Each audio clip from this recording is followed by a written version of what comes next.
நம பார்வதி பதையே அரகர மகாதேவா.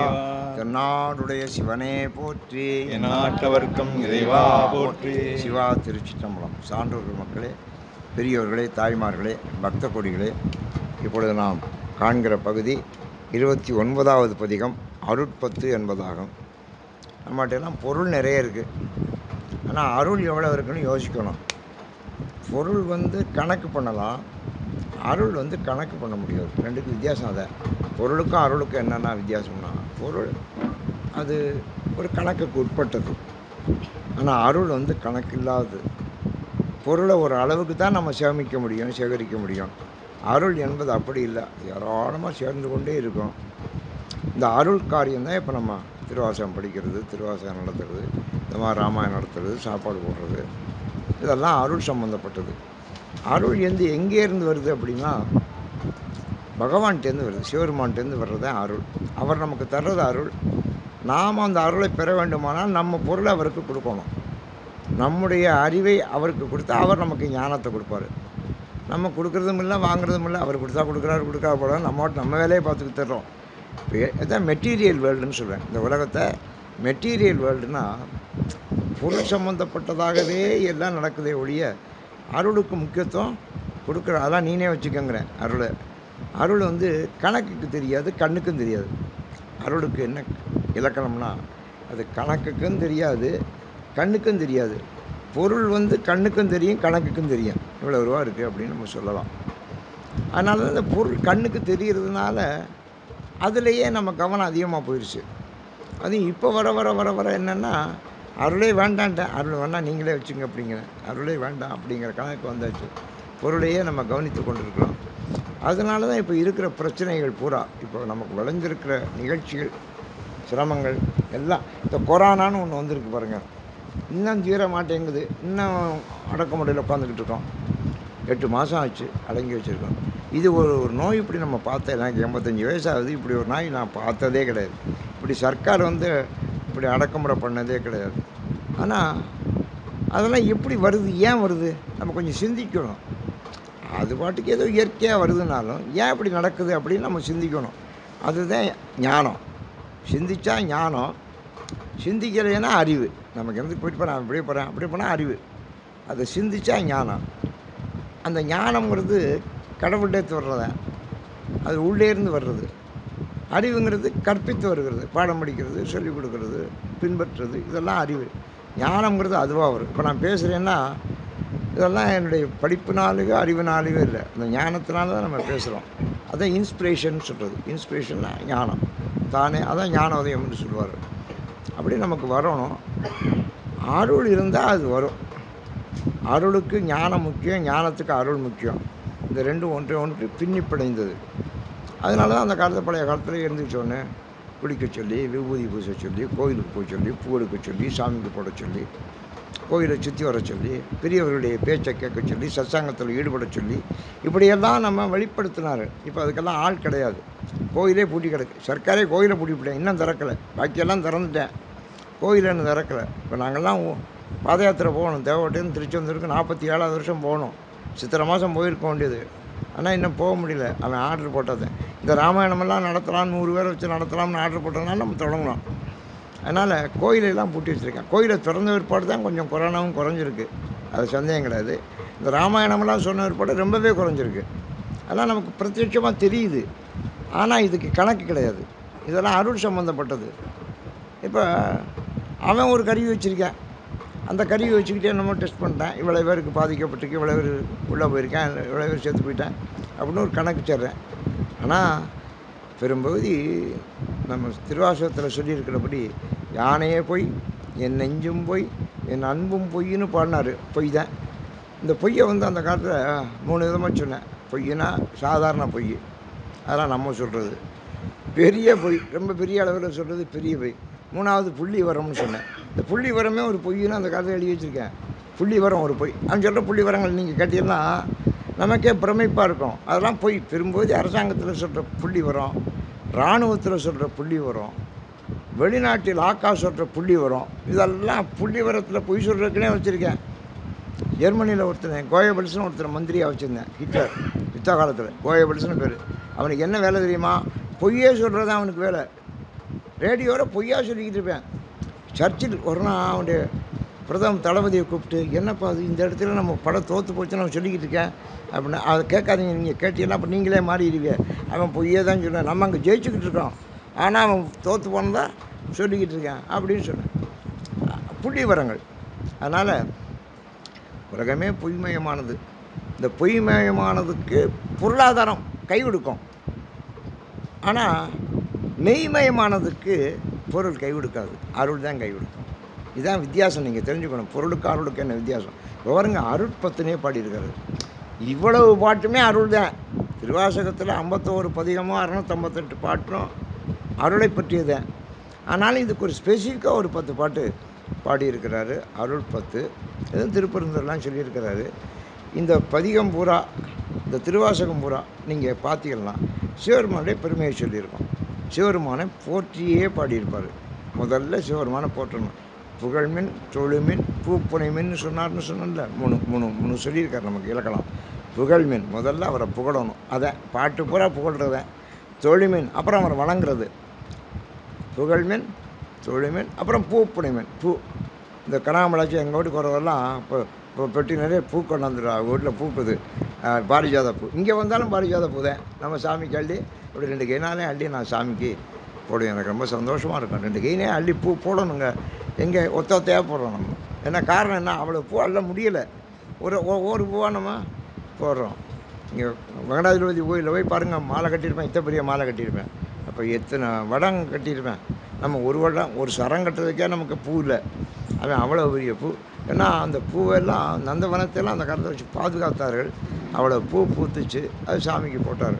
அதனால் புனை மின்ன பூவை நல்லா தொடுத்து அழகாக பண்ணி அது சாமிக்கு போடுங்க, போட்டு அந்த அழகு பாருங்கள் அப்படின்னு சொன்னார். அதை நாம் இங்கே செய்கிறோம். இங்கே நம்ம சிதம்பரம் லட்சுமி தம்பதிகள், நம்ம வள்ளல் வள்ளியப்பன், அவருடைய ஜெயா தம்பதிகள், அந்த குடும்பத்தினர்கள் இது ரொம்ப ஈடுபாட்டோடு செய்கிறா. நீங்கள் மேலே பரட்டியா வீட்டில் ராமாயணம் 70 வருஷமாக சொல்கிறிய, அவங்க 2வது வருஷமாக சொல்கிறா. போன வருஷம் இங்கே சொன்னோம், இந்த வருஷத்துக்குள்ளே வீடெல்லாம் இந்த பாருங்கள் திருப்பணி பண்ணிட்டா. அவங்களுக்கு பேரன் பிறக்கும்னு சொன்னாங்க. வள்ளியப்பனுக்கு பேரன் பிறந்துட்டேன். அவங்களுக்கு காலில் அடிபட்டு இருந்தா, கால் சரியாக போச்சு. சம்சாரம் அமெரிக்காவில் போய் மாட்டிக்கிட்டு கொரோனாவில் வர முடியாமல் இருந்தாங்க. நம்ம ராமாயணம் நடத்துகிறோம் வந்துடுவான்னு சொன்னோம். அதே படிக்க அவள் வந்துட்டா. அவங்க பையன் வந்துட்டேன், அவனுக்கு பெங்களூருக்கு மாறிடுச்சு. ஒரு வருஷத்துக்குள்ளே என்ன மாற்றங்கிறீங்க?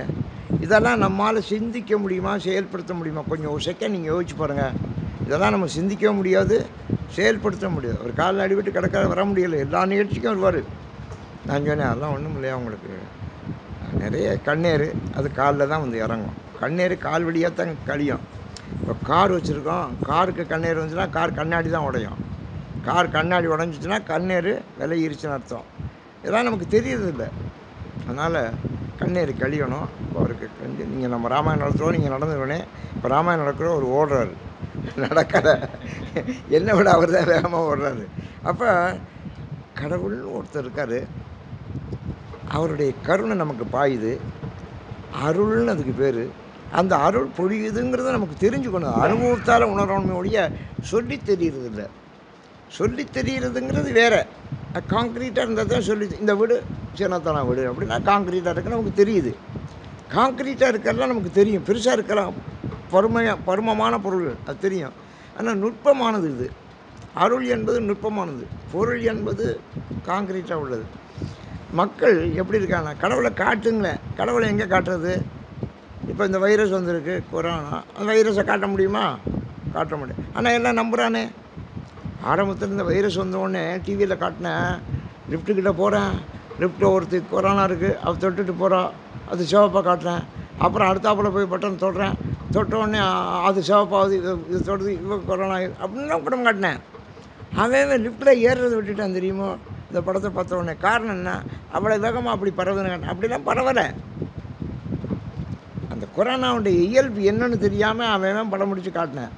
அதை பார்த்து ரொம்ப பேர் லிஃப்ட்டில் ஏறலை, பட்டனை தொடரலை, பட்டனை தொட கட்சி வச்சு தொடச்சி விட்டு அப்புறம் தொடுறேன். இதெல்லாம் உண்மை இல்லை. ஏன்னா அந்த வியாதியை பற்றி தெரியலை. அதனால் அவன் கற்பனையில் சொன்னேன். இப்போ அதெல்லாம் சொல்கிறது இல்லை. காரணம் என்ன? இப்போ புரிஞ்சுக்கிட்டேன். இப்போ எல்லோரும் போங்கங்கிறேன். என்ன கொஞ்சம் இடைவெளி விட்டு உட்காருங்க, மாஸ்க்கு போட்டுங்க, கொஞ்சம் கை தொடச்சிங்க, இவ்வளோதான். ரொம்ப எளிமையான வியாதி இது. இது ஒன்றும் பெரிய வியாதி இல்லை. எவ்வளோ பெரிய வியாதியெல்லாம் தான் உலகத்தில் சந்திச்சிருக்கோம். அப்போ கொரோனாங்கிறது கண்ணுக்கு தெரியலை, புதுசாக இருந்தது, லட்சக்கணக்காக பரவணுச்சு, எல்லா நாடுகளையும் பாதிச்சிச்சு. அதனால் அவன் கற்பனையில் சொன்னேன். இப்போ எல்லாம் பழகிட்டேன், தெரியுது. அதனால் அது கண்ணுக்கு தெரியலைனாலும் அந்த வியாதியை பற்றி இப்போ புரிஞ்சு வச்சுருக்கேன். அதே மாதிரி தான் அருள். கடவுள் கண்ணுக்கு தெரியலைனாலும் அதை அருள்னு புரிஞ்சு வச்சுருக்கேன். அதனால தான் நம்முடைய பெரியவர்கள் இவங்கெல்லாம் அதை பாடினாங்க. அதில் மாணிக்கவாசகர் ரொம்ப சூப்பர்ப்னு ஒரு வார்த்தை இருக்குது. ரொம்ப உன்னதமானவர் அவர். அவருடைய பாட்டுக்கு இணையான பாட்டு தமிழில் கிடையாது. திருவாசகத்துக்கு இணையான பாட்டு கிடையாது. அவர் கடவுளை நேரில் பார்த்தவர். கடவுளே அவருக்கு அந்த திருப்பெருந்துறையில் குருவாக வந்து அவருக்கு உபதேசம் பண்ணார். அவர் உபதேசம் பண்ணது என்ன அப்படின்னு சொன்னால், அதான் இந்த நமசிவாயங்கிற மந்திரம். நமசிவாயங்கிறது ஒரு மந்திரம். அந்த மந்திரத்தை உபதேசம் பண்ணார். நம்ம அந்த மந்திரத்தை ஜபிக்கலாம், அவரை வணங்கலாம், அவருக்கு நம்ம சேவை செய்யலாம், பூ போட்டு வணங்கலாம். இப்படி பல முறைகளில் நம்ம அந்த அருளை பெறலாம்.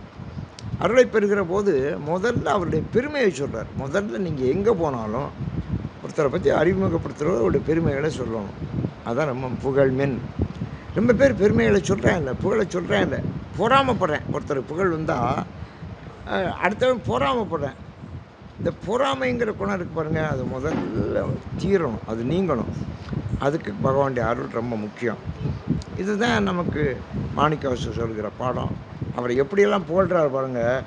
ஜோதியே சுடரே சூழொடி விளக்கே சொரிகுழற் பனைமுறை மடந்தை பாதியே பரனே பால்கொள் வெண்ணீற்றாய் பங்கயத்தயனு மாலறியா நீதியே செல்வத் திருப்பெருந்துறையில் நிறைமலர் குறுந்தம் மேவிய சீர் ஆதியே அடியேன் ஆதரித்தழைத்தால் அதந்துவே என்றருளாயே.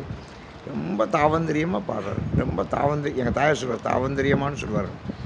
தாவந்திரியமாக பாடணும். அப்படி நீங்கள் சில பேர் வந்து கேட்குறாரு, சார் எங்களையெல்லாம் நீங்கள் ஆதரிக்க மாட்டீங்களா, எங்களையெல்லாம் கூப்பிட்டு மீட்டிங் பேச வைக்க மாட்டீங்களா, எங்களுக்கெல்லாம் ஒரு பொன்னாடை பொருத்த மாட்டீங்களா, எங்களுக்கெல்லாம் ஒரு மாலை சுட்ட மாட்டீங்களா, எங்களுக்கு ஒரு வேறு சாப்பாடு போட மாட்டோம் அப்படின்னு கேட்டால் அதான் ரொம்ப தாவந்திரியமாக கேட்குறேன். அப்படி பாடுறாரு. அப்படி எவனும் கேட்க மாட்டேன். ஒரு தன்முனைப்பு உள்ள எவனும் அப்படிலாம் பேச மாட்டான், கேட்க. அவர் வேணால் போயிட்டு போகிறாரு, அவரை வச்சுருந்தா வச்சுட்டு போகிறாரு, அவர்கிட்ட இருந்தால் இருந்துட்டு போய் நமக்கு எதுக்கு, அப்படி தான் சொல்லுவேன். அதுதான் ஈகோ. ஆனால் இந்த பணிவு எப்போ வற்படும் அப்படின்னா, பகவானிடத்தில் நம்ம ஈடுபட நம்ம ஒன்றும் இல்லைங்கிற நிலைமைக்கு வந்துடுவோம். அவன் தான் எல்லாம், அவன் தான் ஹீரோ, நாம் ஜீரோ அப்படிங்கிற மனநிலைக்கு வரணும். அப்போ அந்த அருள் என்ன செய்யும்னா கடலாக பாயும், அருவியாக பாயும், அருள் பாயும். ஜோதியே சுடரே, ஜோதியை தானே தோணினார். உங்கள் திருவண்ணாமலை தானே, திருவண்ணாமலை தானே உங்கள் தர்மம். எப்படி தர்மம் பண்ணியிருக்கேன், மேலே கொரட்டியார் விட்டுக்காரன். அருமையான சத்திரம். இன்றைக்கி அங்கே சாப்பாடு போட்டுக்கல, அங்கே ஜோதி, அங்கே அருள் எப்படி பாய்ஞ்சுது அப்படின்னா, நீங்கள் சத்திரம் ஓட்டிய சேஷாத்திரி சாமிகள் அங்கே வந்து சாப்பிட்டாரு, ரமண ரிஷி வந்து அங்கே சாப்பிட்டாரு, விசிறி சாமிகள் வந்து சாப்பிட்டாரு. ஒரு ஆள் சாப்பிட்டா பத்தாதா? நீங்கள் சாப்பிட்ட, இப்போ நீங்கள் இங்கே 40 பேர் 30 பேர் சாப்பாடு போடிய, ஒரு ஆள் மகான் சாப்பிட்டா பத்தாதா? அவன் பாரத போரில் யாகம் பண்ண தர்மன். அப்போ ஒரு மணி கட்டி வச்சேன். அந்த மணி எது கட்டி வச்சேன்னா, ஆயிரக்கணக்கான பேர் சாப்பிட்றா, 1000 பேர் சாப்பிட்டா ஒரு தடவை அந்த மணி அடிக்கும், 1000 பேர் சாப்பிட்டா ஒரு தடவை மணி அடிக்கும். 1000 பேர் சாப்பிட்றதுக்கு 1 மணி நேரம் 2 மணி நேரம் ஆகும். அப்போ 1 மணி நேரத்துக்கு ஒருக்கா 2 மணி நேரத்துக்கு ஒருக்கா ஒரு தடவை மணி அடிக்கும். தர்மன் எல்லோரும் உட்காந்துக்கிட்டு இருக்கா. அப்போ அந்த மணி கிணிங்கிணிங்கிணிங்கிணிங்கிணிங்கிணிங்கிணிங்கிணிங்கிணின்னு அடிக்குது தொடர்ந்து 2 நாளைக்கு அடிக்குது. கிணிங்கிணிங்கிணிங்கிணிங்க.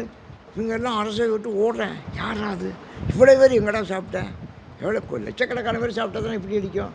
அப்போ எவ்வளோ லட்சக்கணக்கான கோடிக்கணக்கான பேர் அங்கே சாப்பிட்ருக்கேன் அப்படின்னு வந்து பார்த்தா, அங்கே ஒருத்தர் தான் உட்காந்து சாப்பிட்டுக்கிட்டு இருக்கிறாரு. சுகப்பிரமம், வியாசருடைய மகன் சுகப்பிரமம் உட்காந்து சாப்பிட்டுருக்காரு. மணி கிளிங்கிளிங்க, அவன் சாப்பிட்ற வரைக்கும் அடிச்சுக்கிட்டு இருக்கு. கிருஷ்ணபரமாத்மா வந்து கேட்டேன், என்னையா அது, சுகப்பிரமம் உட்காந்து சாப்பிட்டுட்டு இருக்காரு, மணி இப்படி தொடர்ந்து இவ்வளோ நேரம் அடிக்க, சாப்பிட்ற வரைக்கும் அடிக்குது.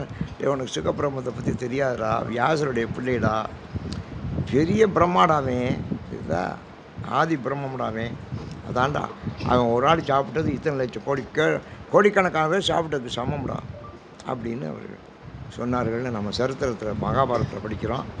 அதான் அருள். அந்த அருள்லாம் தான் அவர்களை காப்பாற்றியது. பொருள் துரியோதனன்ட்ட இல்லாத பொருளா? அவன் ஏன் தோற்று போனேன்? இவங்ககிட்ட அருள் இருந்துச்சு, அவங்ககிட்ட பொருள் இருந்துச்சு. பொருள் என்பது கண்ணுக்கு முன்னால் ஜெயிக்கிற மாதிரி இருக்கும், ஆனால் கண்ணுக்கு முன்னாலேயே தோற்று போயிடும். It will fade away in front of our ஐன்னு சொல்லுவேன், அப்படி மறைஞ்சிரும். ஆனால் அருள் அப்படி இல்லை. அருள் வந்து காங்க்ரீட், நிரந்தரமாக இருக்கும். அதனால் ஜோதியே சுடரே. எப்போ ஏற்பட்ட ஜோதி அது? திருவண்ணாமலையில் சிவபெருமான் ஜோதி பழந்தான் எழுந்து நின்றேன். கீழே அடியை பார்க்க போனேன்.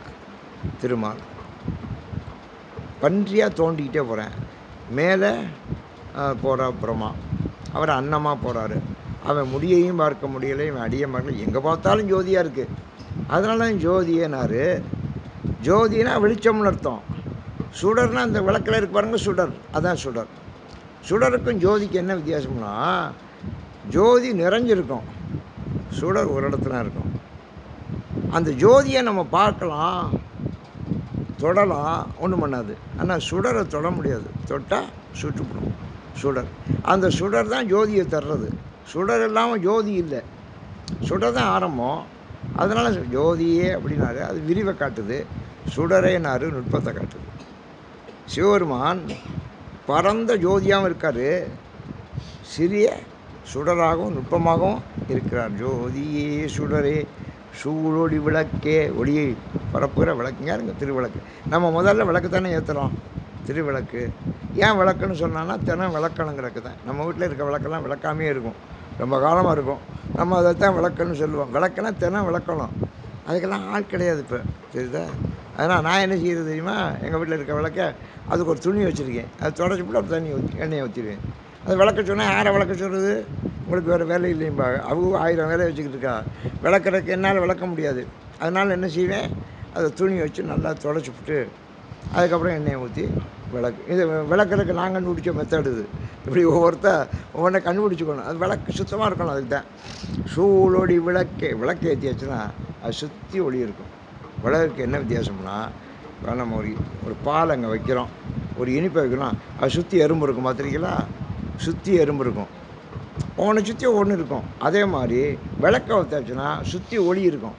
சூழொளி விளக்கே. எல்லாம் சிவபெருமானுக்கு சொல்கிற அடைமொழிகள், இதெல்லாம் உவமைகள். இன்னும் சொல்லப்போனால் உருவகமாகவே சொல்கிறார். ஜோதியே சுடரே சூழொளி விளக்கே சுரிகுலற் பனைமலை மடந்தை பாதியே.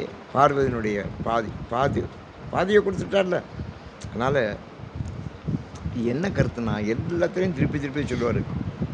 பகவான் சிவபெருமான் தன் மனைவிக்கு பாதியை கொடுத்தார், உடம்புல பாதியை கொடுத்தார். உடம்புல பாதியை கொடுத்தவர் அவர் தான், தெரியுதா? இப்போ சர்க்கார் சொல்லிட்டேன், பொம்பளைகளுக்கெல்லாம் சொத்துரிமை உண்டு அப்படின்னு திரும்பியும் சொல்லியிருக்கேன். ஏற்கனவே சொன்னால் எப்போவும் சொல்லியிருக்கேன். அதனால் பாதியே, நீ பாதியப்பா, உன் மனைவி உனக்கு பாதி, அவளுக்கு நீ பாதி. பாதியே பரனே தான் பரம்பொருள். பால்கொள் நீற்றாய். அப்படி விபூதி வச்சு அணிஞ்சிருக்கிறாராம். அந்த விபூதி எப்படி இருக்கான்? பால் நிறத்தில் இருக்கான். பால் தான் வெள்ளைக்கு அடையாளம். பால் தான் வெள்ளைக்கு, நல்ல வெள்ளையாக இருந்தால் பால்னு சொல்லுவார். அப்படி நல்ல வெண்மையான திருநீற்றை அணிந்தவனே. இப்போ சில திருநீர்லாம் வருது, அது மங்கலாக இருக்குது. சில திருநீர் மங்கலாக இருக்குது. ஆனால் எப்படி இருக்கணும்? பால்கொள் வெந்நீட்டாய்ங்கிறார். பால் நிறத்தில் இருக்கணுங்கிறாரு.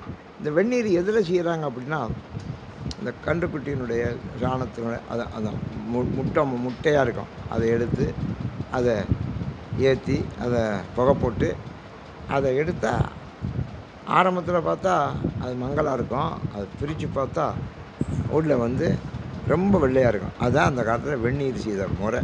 பால்கொள் வெந்நீட்டா இப்படி உடம்பு பூரா அணிஞ்சிருக்கிறாரு. பங்கையத்து அயனும் மால் அறியா நீதியே. இந்த கருத்தை திருப்பி வந்துக்கிட்டு இருக்கோம். அவர் ஒளிப்பழம் இருந்தது திருவண்ணாமலையில். அந்த திருவண்ணாமலை தான் முதல் நிகழ்ச்சி. அந்த முதல் நிகழ்ச்சியை விடாமல் இப்போ நம்ம இந்த வீட்டுக்கு யாரா ஆதி புருஷர்னா, அந்த ஆதி புருஷரை விடாமல் சொல்லுவோம். அதே மாதிரி ஆதி நிகழ்ச்சி எது அப்படின்னா, பிரபஞ்சம் தோன்றியோன்னு ஏற்பட்ட நிகழ்ச்சி தான் ஒரு திருவண்ணாமலையில் அப்படி ஜோதியாக எழுந்திருந்தது. அது எல்லா பாட்டுலேயும் வரும், எல்லா பதிகத்துலேயும் வரும். அதே மாதிரி ரெண்டையும் பார்க்க போனால், அடிய முடியும் பார்க்க போனார்கள், தோற்று போனார்கள் அல்லவா, இந்த திருமாலும் பிரம்மாவும். அந்த நிகழ்ச்சியும் எல்லாத்துலேயும் வரும். இதை பாரு திரும்பின்னு சொல்கிறேன். பங்கயத்து அயனும், பங்கயம்னா தாமரை, தாமரையில் விற்றிருக்க அயன் பிரம்மாவும், மாலும் திருமால், அரியா நீதியே, அவங்களால கண்டுபிடிக்க முடியல. அப்படிப்பட்ட நீதியை உடையவன் நீ. நீதினா தன்மம், உண்மைன்னு அர்த்தம், சத்தியம்னு அர்த்தம், தன்மைன்னு அர்த்தம். நீதியே செல்வ திருப்பெருந்துறையில் நிறைமலர் குருந்தம் மேவிய சீர் ஆதியே. திருப்பெருந்துறையில் தான் அவருக்கு உபதேசம் கிடச்சிது. அதனால் அவர் திருப்பெருந்துறையை சொல்லிக்கிட்டே இருப்பார். திருப்பெருந்துறையை பற்றி இவர் தான் இவ்வளோ பாடியிருக்கார். இதுக்கு முன்னாலேயும் கிடையாது, பின்னாலேயும் கிடையாது. திருப்பெருந்துறை ஒன்றும் பாடல் பெற்ற ஸ்தலம் இல்லை. திருப்பெருந்துறையில் இவர் போய் பாடினார். மாணிக்கவாசருடைய திருவாசகம் பெற்ற ஸ்தலம் அது. ஆனால் இன்றைக்கி திருப்பெருந்துறைக்கு என்ன மரியாதை அப்படின்னா, தில்லைக்குரிய மரியாதை திருப்பெருந்துறைக்கு வந்துருச்சு. திருவையாற்றுக்குள்ள மரியாதை திருவாரூருக்குள்ள மரியாதை வந்துருச்சு. தெரியுதா? அந்த காலத்தில் திருப்பெருந்துறை ஒன்றும் தெரியாது. அது சும்மா கடற்கரை. அங்கே வந்து படகுகள் இறங்கும், அதுலேருந்து யானைகள் குதிரைகள்லாம் வந்து இறங்கும், பொருள்கள் வந்து இறங்கும். அதுதான் திருப்பெருந்துறைக்கு இருந்த மரியாதை. இப்போ காரைக்குடி இருக்குது. இப்போ நம்ம செட்டிநாட்டில் 96 ஊரில் பெரிய ஊர் தான் காரைக்குடி. ஆனால் நான் பாடல் பெற்ற ஸ்தலமா? இங்கே என்ன பாடல், யார் வந்தா, என்ன பாடல் பெற்றது? அழகுட்டியார் ஏதோ காலேஜ் கட்டின ஏற்பாடு தான் அதுக்கு மரியாதை வந்துச்சு ஒழிய, இல்லைன்னா அது ஒன்றும் பெரிய மரியாதையெல்லாம் காரைக்குடி கிடையாது. நம்ம ஊரில் தலைநகர் அது. ஆனால் அதுக்கு ஒன்றும் பெரிய மரியாதை கிடையாது. பாட்டு கிடையாது. ஒரு பாட்டு அப்புறம் இருந்தாரா, சுந்தரம் இருந்தாரா, சம்பந்தம் இருந்தாரா, கடைசியாக மாணிக்கவாசரா அந்த பக்கத்தில் போகிற ஒரு பாட்டு பாட்டு போனாரா? ஒன்றும் கிடையாது. அதனால் இதுக்கெல்லாம் நீண்ட நெடிய வரலாறும் கிடையாது, நீண்ட நெடிய புகழும் கிடையாது. பாடல் பெற்ற ஸ்தலம். நான் சொல்லுவேன், நாங்கள்லாம் இந்த காரைக்குடியில் உட்காந்துட்டு இருக்கோமே, 50 வருஷம் வாழ்ந்தாச்சு, ஒரு பிரயோஜனம் இல்லைங்க. 50 வருஷம் வாழ்ந்தாச்சு, ஒரு பிரயோஜனம் இல்லை. திருவாரூரில் போய் ஒரு வருஷம் இருந்தால் போதுமே, தில்லையில் போய் ஒரு வருஷம் இருந்தால் போதுமே, திருவையாற்றில் போய் இருந்தால் போதுமே, திருத்தணியில் போய் இருந்தால் போதுமே. அங்கே இருந்த பலன் நமக்கு இங்கே இருந்து கிடைக்காது. நம்ம வாழ்ந்ததுக்காக ஒரு பலனும் கிடையாது. நாம் ஏதாவது சீதாத்தேன், கோயிலுக்கு போகணும், கோயில் கட்டணும், குளத்துக்கு போகணும், சாமி சமணணும், 10 பேருக்கு பாடம் சொல்லி கொடுக்கணும், இதெல்லாம் செஞ்சாத்தேன். இல்லைன்னா இங்கே இருக்கல ஒரு பலனும் புண்ணியம் கிடையாது. தெரிஞ்சுங்க, இருந்ததுனால புண்ணியம் கிடையாது. ஆனால் திருவாரூரில் இருந்தாலே புண்ணியம். திருவாரூரில் எங்களுக்கு கல்யாணமாகி 6 வருஷம் ஆச்சு. நான் திருவாரூரில் வேலைக்கு போனேன். 6 வருஷமாக எங்களுக்கு குழந்தை இல்லை. எங்கள் ஆத்தா தினம் என்னடா அது புள்ள வரக்க மாட்டேங்குது, புள்ள வரக்க மாட்டோம், புள்ள விட்டினது அதுக்கு தானடா எங்கிட்ட சொல்லுவா, உன்னை புள்ள விட்டினது அதுக்கு தானடா, ஏடா என்ன புள்ள வரக்கல, அது சும்மா இருத்தப்பா பிறக்க அப்படி. நாங்கள் திருவாரூருக்கு வேலைக்கு 1 வருஷத்துக்கு தான் போனேன், மறு வருஷம் வந்துட்டேன். ஆனால் அங்கே இருக்கோ தான் என் கர்ப்பமாகறா. அப்புறம் இங்கே வந்து குழந்தை அது அவளுக்கு நாங்கள் பொன்முடின்னு இலக்கிய பேர் வச்சேன்.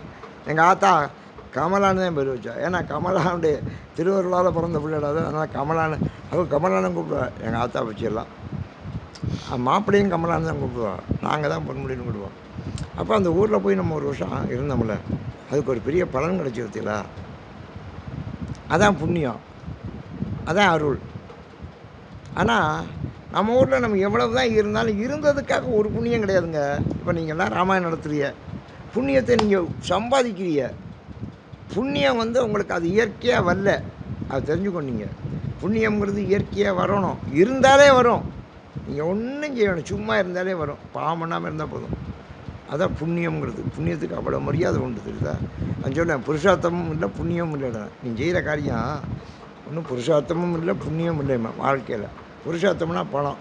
நீ பண்ணுறதுனால ஏதாவது பணம் வருதா? பணம் வரல. சரி, புண்ணியமாவது வருதா? புண்ணியமும் இல்லை. ஏதாவது ஒன்று பொருள் வரணும், இல்லைன்னா புண்ணியம் வரணும். பொருளும் அருளும் அதை. அதனால் நம்ம எந்த காரியம் செஞ்சாலும் ஒன்று புண்ணியம் வரணும், இல்லைன்னா பொருள் வரணும். நம்ம மக்கள் புண்ணியத்தோட பொருளுக்கு தான் முக்கியத்துவம் கொடுத்து பொருளை சேர்த்தாரு. பொருளை சேர்த்தது ஒரு நாள் புத்தி வந்துச்சு, ஆகா இந்த பொருள்னால நமக்கு என்ன பிரயோஜனம்? அருளை சேர்க்கணும்னா கோயிலை கட்டினா, மடம், கோயில், நந்தவனம், பசுமடம், பாடசாலை எல்லாம் எதுக்காக கட்டினாரு? புண்ணியம் வர்றதுக்காக. அதெல்லாம் தான் நமக்கு அருளை தந்தது. அந்த அருளை தந்ததுனால தான் நமக்கு பிற்கால சந்ததிகள் நல்லா வளர்ந்தது. அப்படிங்கெல்லாம் நீங்கள் தெரிஞ்சுக்கணும். அதனால தான் செல்வ திருப்பெருந்துறைங்கிறாரு. அங்கே ஒன்றும் பெரிய செல்வமெல்லாம் கிடையாது. நான் திருப்பெருந்துறைக்கு எத்தனை முறை போயிருக்கேன், அங்கே போய் எத்தனை முறை படியிருக்கேன். அங்கே ஒன்றும் பெரிய செல்வமெல்லாம் கிடையாது. ஆனால் என்ன செல்வம்? அருட்செல்வம். பொருட்செல்வம் மாதிரி அருட்செல்வம். செல்வ திருப்பெருந்துறையில் நிறைமலர் குருந்தம் மேவிய சீர் ஆதியே. அங்கே ஒரு குருந்த மரம். அந்த குருந்த மரம்னா என்னென்னா, குரு இருந்த மரம். அங்கே தான் குரு வந்து இருந்தார். குரு இருந்ததுனால தான் அந்த மரத்துக்கு குரு இருந்த மரம்னு பேர். அது குருந்த மரம்னு வந்துருச்சு. அந்த குருந்த மரம் அது அது அது அந்த மரம் இன்றைக்கி கிடையாது அங்கே. ஆனால் அவருடைய கல் சிற்பம் வச்சுருக்காங்க. அதுக்கு தான் அவர் உட்கார்ந்தார். இருந்து உபதேசம் பண்ணார். சிவபெருமான் இங்கே வந்து குருவாக வந்து உபதேசம் பண்ணார். இதெல்லாம் நடந்தது. அதுக்கு சாட்சி தான் அந்த இடம். போய் பார்த்தா தெரியும். குரு இருந்த அந்த மரம். நிறைமலர் குருந்தம் வீசி, எங்கே பார்த்தாலும் பூவாக இருக்குமா. குருந்த மரத்தில் நிறைமலருங்கிறேன். நிறைமலர்னா என்ன?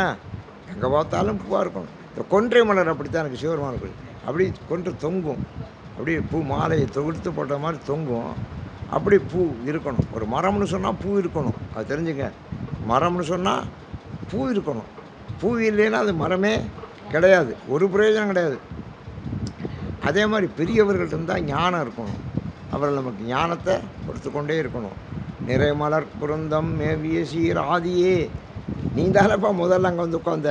அதுக்கப்புறம் தானே அந்த ஊருக்கு, அந்த குருந்த மலருக்கு, அந்த குருந்த மரத்துக்கெல்லாம் பெருமை வந்துச்சு.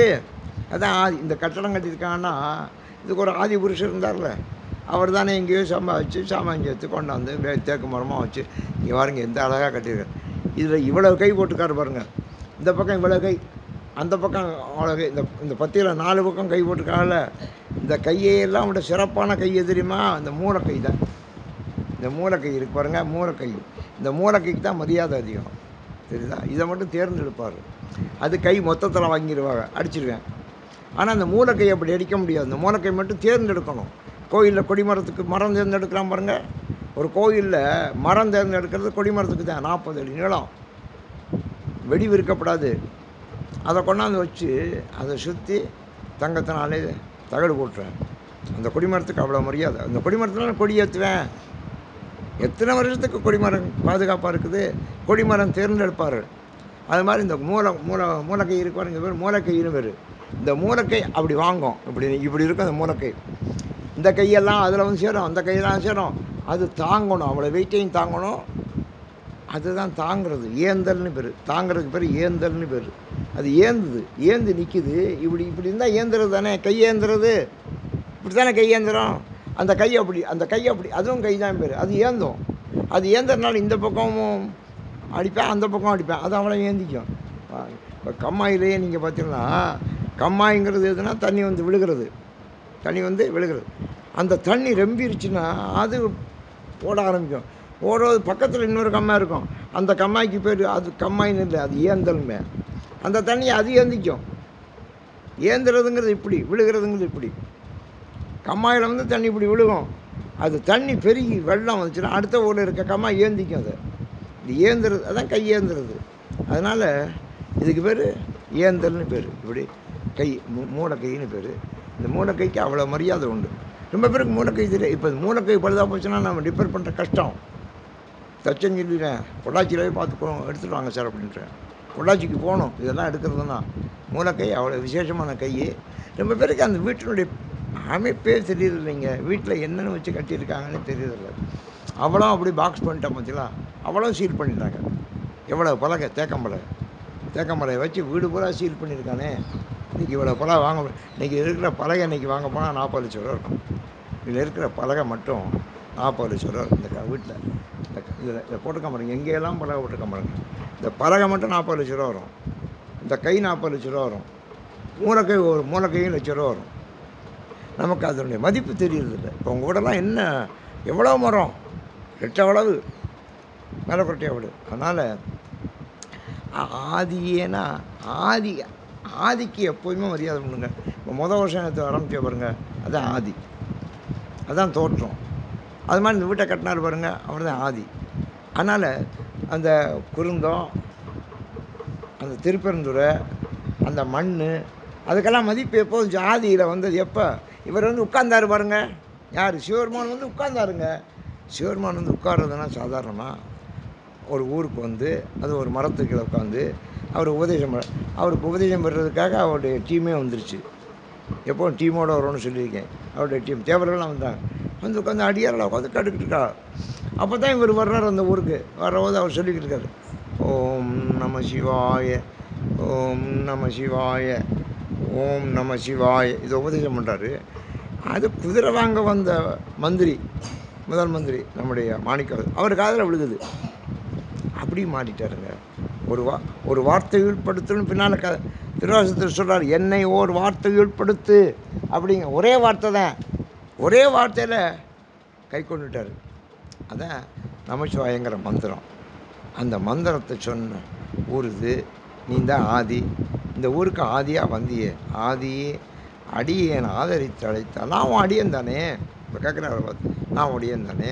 இப்போ 39வது பதிகத்தில் சொல்கிறார், 29வது பதிகத்தில் சொல்கிறார், அடியேன் ஆதரித்து அழைத்தால் நான் உன்னை ஆசையோடு கூப்பிட்றேன் சிவனே. எப்படியெல்லாம் ஆசையோடு கூப்பிட்றேன்? ஜோதியே சுடரே சூழொளி விளக்கே சிறுகுழல் பனைமலை மடந்தை பாதியே பரனே கால்கொள் வெண்ணீத்தாய் பங்கயத்து அயனுமால் அறியா நீதியே செல்வத் திருப்பெருந்துறை நிறைமலர் குருந்தம் மேவிய சீர் ஆதியே. இப்படியெல்லாம் அடியேன் ஆதரித்து அழைத்தான். உன்னை பக்தியோட அன்போட நான் உன்னை கூப்பிட்டா அதந்துவே என்றருளாய். அது என்னன்னு கேட்க மாட்டியா? நான் என்ன சொல்கிறேன்னு கேட்க அதந்துவேனா அது என்னன்னு அர்த்தம். இது மலையாளத்தில் இருக்குது. தமிழ் சொல்கிறேன், தமிழில் நமக்கு அர்த்தம் தெரியல, தமிழில் கையோடு போயிடுச்சு. ஆனால் மலையாளத்தில் இன்றைக்கி இருக்குது. மலையாளத்தில் அதந்துன்னா கேட்பான். அது என்னங்கிறது அதந்துன்னு கேட்பாங்க. என் மகன் சொன்னான், மலையாளத்தில் இருக்கா? அது சொன்னான். அப்போ தான் எனக்கே அந்த பொருள் புரிஞ்சு. அது என்னன்னு அர்த்தமா? அதந்து அப்படின்னா அது என்ன? நான் உனக்கு இவ்வளவு சொல்கிறேனே, அதந்துவே என்று அருளாய். நீ அது என்னன்னு ஒரு வார்த்தை கேட்க மாட்டியா? என்னன்னு கேட்கணும். என்னப்பா, என்னங்க சண்டை, என்ன அழுதுகிட்டு வர்ற, என்ன வேணும் உனக்கு, என்னன்னு கேட்கணும். அது என்னன்னு கேட்கணும். ரொம்ப பேர் அது எப்படியே போகுது ப்ரொஃபஸர், போக சொல்லுங்கள் சார். ரொம்ப பேர் கேட்க மாட்டேன். ஏன், நமக்கு எதுக்கு இந்த வெட்டி வேலையெல்லாம் அப்படின்னு. அது என்னன்னு கேட்க மாட்டேன். நம்ம எப்போதுமே அவர் என்ன சொல்கிறாரு, ஏதாவது நிகழ்ச்சி நடந்தால் ஒருத்தன் பாடுறேன். இப்போ இந்த ஒரு மாடு வரும், தலையை ஆட்டும், அழகர் கோயில் மாடுன்னு பேர். அதுக்கு அலங்காரம்லாம் பண்ணி ஒருத்தன் மணியெல்லாம் அடிச்சுக்கிட்டு சேகண்டிலாம் அடிச்சுக்கிட்டு வருவேன். அவன் பின்னால் 2 பேர் வருவேன். அவன் அழகரை பற்றி பாடிக்கிட்டு வருவேன், ராமனை பற்றி பாடுவேன், ஆஞ்சநேயரை பற்றி பாடுவேன். பாடிக்கிட்டு வந்தால் இந்த பசுமாடு வந்து நிற்குது, தலையை ஆட்டுது, இவன் சொல்கிறக்கெல்லாம் ஆட்டுது. அப்போ நம்ம இங்கே அது என்ன அப்படின்னு நம்ம கேட்கணும். அங்கே என்ன, அது என்ன, கதவை சாத்துறாங்க.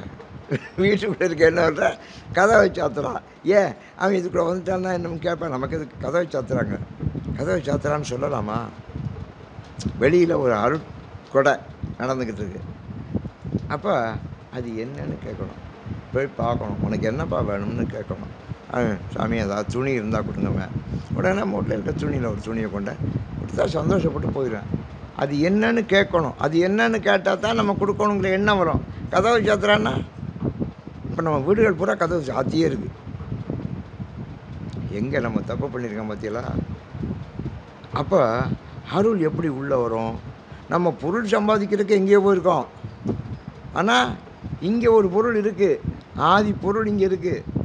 ஆனால் அதை பாட, பேச, பாராட்ட, புகழ ஆளுக.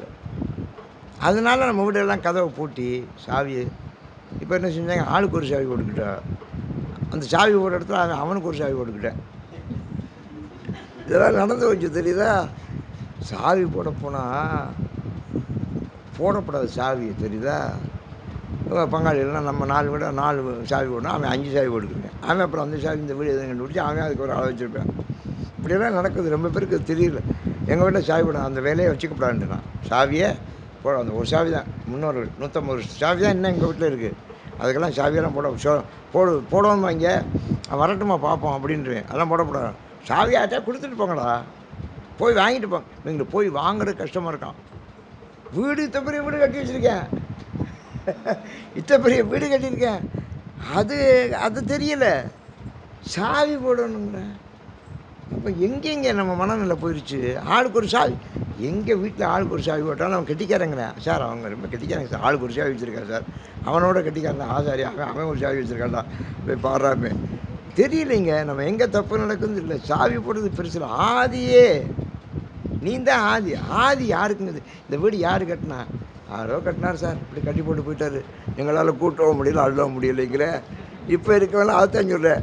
இத்தனை பெரிய வீட்டை கட்டி போட்டாயா, இது கூட்டவும் முடியல, அள்ள முடியல. அது பாட்டுக்கு ஒரு பக்கம் ஒழுகுது, ஒரு பக்கம் ஒழுகுது. குரங்கு ஒரு பக்கம் வருது, மயில் ஒரு பக்கம் வருது. நாங்கள் என்ன சார் வீட்டை பார்த்து அதுக்காகத்தான் சார் நானும் கதை கூட்டிகிட்டு போயிட்டு எப்படியோ போகுது வீடு, எப்படியோ போகுது வீடு அப்படின்னு. எங்கள் வீட்டை நான் புதுவையில் எங்கள் வீடு பெரிய வீடு, ரொம்ப பெரிய வீடு, இதை விட பெரிய வீடு. எங்கள் பையெல்லாம் சொன்னாங்க, என் தம்பியே சொன்னேன், இதெல்லாம் இந்த பெரியவெல்லாம் பராமரிக்க முடியாது, வித்துற வேண்டியதானே, வெட்டுப்பிள்ள அப்படி சின்ன மாடாக கட்டிக்க வேணே அப்படின்னா. டேய் சொல்லாதரா, அந்த மாதிரி வாயில் சொல்லாதரா, வீடு பராமரிக்க முடியாது, நம்ம முன்னோர்கள் கட்டின வீட்டை பராமரிக்க முடியாது அப்படின்னு. ஒரு முறை பராமரிக்கிறதுக்கு நான் தான் முதல்ல பணம் கொடுத்தேன். இங்கே திருப்பணி விட்டோம். அப்புறம் திருப்பணியே நடக்கலைங்க. அப்புறம்லாம் பிரித்து விடுவோம் அப்படின்னு சொன்னீங்க. நான் அப்படின்னு சொன்னேன், அந்த வேலையை வைக்காங்க நான். இப்போ இந்த பிள்ளைகள்லாம் பேர பிள்ளைகள்லாம் மயங்கெல்லாம் வெளிநாட்டுக்கு போய் சம்பாதிச்சு அவன் 40 லட்சம் 30 லட்சம் 20 லட்சம் அனுப்பிச்சுட்டேன். வீடு இப்போ கோடி ரூபாய்க்கு செலவு செஞ்சு இந்த திருப்பணி விட்டாங்க. 1 கோடி ரூபா அன்னைக்கு வெறும் 1000 ரூபா கொடுக்க முடியல, ஆனால் இன்றைக்கி கோடி ரூபா கொடுக்க முடியுது. அப்போ அந்த பிள்ளைகள் தலையெடுத்துருச்சு பற்றியல. அப்போ அங்கே அருள் இருக்குன்னு அர்த்தம். அந்த வீட்டுக்கு ஒரு அருள் இருக்குது. அருள் இருந்தால் தான் திரும்பி புனருத்தாரணம் ஆகும். அருள் இல்லாத இடம்லாம் அழிஞ்சு போயிடும். அதனால் அதுதான் வீட்டில் படைப்பெல்லாம் படைக்கிறாங்களே. எதுக்காக? படைப்பு படபலைத்து பலரோடு உண்ணும் உடைப்பெரும் செல்வராயினும் அப்படின்னு புறநானூறு. படைப்பு பல படைத்துனேன். எவ்வளோ படைப்பு! நான்லாம் படைப்புனா கண்டிப்பாக அந்த இடத்துக்கு நான் போயிடுவேன். படைப்பில் கலந்துக்காமல் இருக்க மாட்டேன். அதான் வீட்டு தெய்வம் அதுக்குலாம் இருக்குது. படைப்பு பல படைத்து பலரோடு உண்ணும் உடைப்பெரும் செல்வராயினும். பெரிய செல்வராயினா குறு குறு நடந்து சிறுகை நீட்டி இட்டும் தொட்டும் கவ்வியும் சுழந்தும் மயக்குறு மக்களை இல்லோர்க்கு பயக்குறை இல்லை தாமாள்னாலேனா. எவ்வளோ தான் படைச்சி எவ்வளோ பண்ணாலும் பிள்ளை இல்லைன்னா என்னடா பிரயோஜனம் அப்படின்னு சொன்னேன். அந்த பிள்ளை செல்வமெல்லாம் நமக்கு அப்போ தான் கிடைக்கும், தெரியுதா? அந்த அருள் இருந்தால் தான் கிடைக்கும். ஆதியே அடியேன் ஆதரித்தழைத்தால் அதந்துவே எந்த அருளாயே. அது என்னன்னு கேட்க மாட்டியா? தாவந்திரமே கேட்குறேன். நிறுத்தனே நிமலா. அப்போ திருப்பி திருப்பி இந்த புகழ் தாங்க, சிவருமானுடைய புகழத்தை. நிறுத்தனே அதான் நான் டான்ஸ் ஆடுறாருல, நிறுத்தம்னா டான்ஸ்னு அர்த்தம், நடனம். எங்கே நடராஜாவை ஆடுற. நிறுத்தனே நிமலா. நிமலானா குற்றமற்றவனே. அமலான்னு சொன்னாலும் விமலான்னு சொன்னாலும் நிமலான்னு சொன்னாலும் எல்லாம் குற்றமற்றவனே அர்த்தம். நீற்றனே திருநீர் பூஜை. நெற்றி கண்ணனே. சிவருமனுக்கு மட்டும்தான் நெற்றி கண்ணு, தெரியுதா? நெற்றி கண்ணனே. விண்ணுளோர் பிரானே. தேவர்களுக்கெல்லாம் நீ தான் தலைவன். விண்ணிலத்தில் அங்கே யாரெல்லாம் இருக்காங்களோ அவளுக்கெல்லாம் நீ தான் பிரான். ஒருத்தனே. இந்த ஒருத்தனேங்கிறதுக்கு எவ்வளோ பொருள் தெரியுமா? ஒருத்தன், நீ ஒரு ஆள் தான்யா ஒருத்தன். ஒருவன் என்னும் ஒருவன் காண்க. அந்த வரி சிவரான் தவிர ஒருவன் என்னும் ஒருவன் காண்க. அந்த ஒருவன்கிறதுக்கு அவ்வளோ பொருளுங்க. ஒரு யூனிக்னு இங்கிலீஷில் பேச. இங்கிலீஷில் யூனிக் ஒன்றே ஒன்றா இருந்தால் யூனிக்னு பேர். UNIQUE. யூனிக்னா ஒன்றே ஒன்று. உலகத்தில் அது மாதிரி ஒன்று தான் இருக்கும். That is called unique. அதே மாதிரி ஒருவனே, யூ ஆர் யூனிக் அப்படின்னா அந்த நீ உனக்கு பேரல் கிடையாது, உனக்கு ஈக்குவலும் கிடையாது. உனக்கு ஈக்குவலும் கிடையாது, பேரலும் கிடையாது. ஒருவனே ஒருத்தனே உன்னை ஓலமிட்டலறி உலகலாம் தேடியும் காணேன். சிவருமானே சிவருமானே சிவா சிவா சிவா சிவா சிவா சிவா சிவா. ஓலமிட்டு அலர்னேன். சத்தம் போட்டு கத்துறதுக்கு பேர் தான் ஓலம்னு பேர். நன்னி நற்கினியாய் ஓலம் அப்படின்னு. இந்த அசுரர்கள் தேவர்களை பிடிச்சி நசுக்குவேன். அப்போ கத்துவேன் எல்லாம். ஓலம் ஓலம் ஓலம் ஓலம்னு முருகனை கூப்பிடுவாங்க. அவர் தான் முருகன் அங்கே போவார், போய் அவர்களை தான் காப்பாற்றுவார். இது கந்தபுராணம். அதனால் ஓலம்னா ரொம்ப சத்தம் போடுறதுக்கு பேர் தான் ஓலம்னு பேர். ஆமாம், இவ்வளோ பெருமா அழுகிறாங்க. இங்கே அவங்க குரல்லாம் நம்ம காதுகளில் விழுகலை. ரொம்ப பேர் பிறந்ததாக அழுகிறாங்க, கஷ்டப்படுறாங்க, ஓலமிடுறாங்க. யார் காதலையும் விழலை, சர்க்கார் காதலையும் விழலை. அந்த காலத்தில் சர்க்கார் என்ன செஞ்சால், மனுநீதி சோழன் காலத்தில் சாதாரண பிராணிகள் கூட கஷ்டப்பட்டா கூட அங்கே ஒரு மணி அடித்தான், ஆராய்ச்சி மணின்னு வச்சான் வாசலில். அதை யார் வேணாலும் அடிக்கலாம். அவனுக்காவது குறை இருந்தால் அதை போய் அடிக்கலாம். அதை போய் ஒரு அடி அடித்தா ராஜா வந்துடுவேன் அப்படின்னு அவனுடைய ஆட்கள் வந்தேன். என்ன விஷயம் இன்னும் கேட்பேன். அதுக்கு ஒரு மணி வச்சுருந்தேன். ஒரு நாள் ஒரு பசுமாடு இழுக்குதுங்க. அதை கண்ணீர் வடிக்குது. பசுமாடு இழுக்குது. இழுத்தா இதுவரைக்கும் பசுமாடு ஒரு வாயில்லா ஜீவான் அதை இழுத்ததில்லை. மனிதர்கள் தான் இழுத்துருக்காங்க. அவன் ராஜா உடனே அவனுக்கு வேண்டிய கஷ்டத்தை நீக்குவேன். மனுநீதி சோழன் திருவாரூரில் நடந்தது. அப்போ திருவாரூர் தான் ராஜ்ய தலைநகர். ஒரு பசு அடிக்குது. எல்லோரும் என்னடா பசு கொம்புனால் அந்த கயிறை பிடிச்சிக்கிட்டு கொம்புனால் பிடிச்சிக்கிட்டு அடிக்குதுங்க. இந்த ஆச்சரியம் எல்லோரும் பார்க்குறாங்க. ராஜாவே ஓடியாந்தேன். ஓடி வந்து அந்த பசுவை சட்டி கொடுத்து கண்ணீரை துடைச்சி இதுக்கு என்ன கஷ்டம்னு போய் கண்டுபிடிச்சிட்டு வாங்கன்னு சொன்னான் மந்திரிகள் போயிட்டு வந்தாங்க. உங்கள் மகன் தேர் ஓட்டிகிட்டு போனேன் மெயின் ரோட்டில், அப்போ இதனுடைய கண்ணுக்குட்டி ஓடியாந்து தேர்காலில் விழுந்து அடிபட்டு செத்து போச்சு. அதுக்காக உங்கள்கிட்ட வந்து நீதி கேட்குறேன். அதான் நீதி போன பாட்டில் என்ன வந்துச்சு? அயனும் மால் அறியா நீதியே. இப்போ புரியுதா? நீதி ராஜாவுக்கு உரியது, கடவுளுக்கு உரியது. உங்கள்கிட்ட வந்துருச்சு நீதி. அதான் மனு நீதி சோழன் பேர். அவன் பேர் மனுதான். அந்த மனுவனுடைய நீதியை கை கொண்டதுனால் மனு நீதி சோழன். இது என்ன கஷ்டம் வந்து சொன்னாங்க. இந்த மாதிரி அடிபட்டு இப்போ இதுக்கு என்ன பிராயச்சித்தம்? இனிமேல் அதுக்கு உயிருக்கு உண்டாக்க முடியாது. இதுக்கு என்ன பிராயச்சித்தம் பண்ணணும் அப்படின்னு ராஜா கேட்குறேன். அவன் சொன்னாங்க எல்லோரும் இதுக்கு நம்ம ஒரு பரிகாரம் பண்ணிடலாம், ஒரு ஹோமம் வளர்த்துடலாம், பரிகாரம் பண்ணலாம். ஐயமார்களுக்கு நம்ம வந்து ஏதாவது வஸ்திரம் அது நன்கொடை கொடுக்கலாம், இல்லைன்னா இந்த மாதிரி கண்ணுக்குட்டி மாதிரி ஒரு கண்ணுக்குட்டியை செஞ்சு வச்சிடலாம். ஏன்னா அது சரியா? அதெல்லாம் எப்படி பரிகாரம் ஆகும்? உயிருக்கு உயிர் தானே. ராஜா கேட்குறேன், உயிருக்கு உயிர் தானே. அதுக்கு உயிர் போயிடுச்சுல. அப்போ நம்ம குடும்பத்தில் ஒரு உயிர் போகணும் இல்லையா? அவன் உயிரில் கொண்டிருக்கேன். அதுக்கு நீங்கள் சொல்கிறது எனக்கு பொருத்தமாக தெரியலன்னு அவங்க சொன்னாங்க. இது மற்றவங்க செஞ்சுருந்தா அதுக்கு பிராயச்சித்தம் என்னென்னா அவனையே கொல்லணும். ஏன் அந்த கண்ணுக்குட்டியை கொண்டானோ அவனை கொல்லணும். அது மற்றவர்களுக்கு. ஆனால் ராஜகுமாரன் உங்களுக்கு ஒரே ஒரு பையன். ஆனால் ராஜ குடும்பத்துக்கு அந்த நீதி கிடையாது. அப்படி என்ன நீதி? அப்புறம் பிரஜைகளுக்கு ஒரு நீதி, ராஜாவுக்கு ஒரு நீதியா? அவன் கேட்டேன். அப்போ நீதினா ஒன்று தானையா? அதனால் என் மகனை அப்படி படுக்கப்படும் நான் ஏற்றுறேன் அப்படின்னு அவனை ஏற்றுனாங்க. எந்த தேர்கால் அடித்ததோ அந்த தேர்லேயே உட்காந்துட்டு ஓடினேன். அப்போ அவங்க சொன்னாங்க, மகாராஜா இதில் ஒரு சட்ட பாயிண்ட் இருக்குண்ணே. என்னென்னு, அந்த கண்ணுக்குட்டி பின்காலில் தான் வந்து விழுந்துச்சு. முன்காலில் அடி விட்டுருந்தா ராஜா குற்றம், அவன் தான் தெரிஞ்சே அடிச்சிருக்கான்னு சொல்லணும். ஆனால் பின்காலில் விழுந்தா, இப்போ உங்களுக்கு சட்டம் என்ன தெரியுமா? பின்காலில் விழுந்தா ஒன்றும் பெரிய சட்டம் பாதிப்பு கிடையாது. இப்போ நம்ம கார் ஓட்டி போகிறோம், ஒருத்தர் பின்காலில் விழுந்துட்டான்னா அதுக்கு நமக்கு பெரிய தண்டனை கிடையாது. முன்காலில் விழுந்தால் நமக்கு தண்டனை உண்டு. இன்றைக்கும் சட்டம் அப்படி. இந்த சட்டத்தை தான் அந்த காலத்தில் சொன்னேன், மனுநீதி சட்டம்.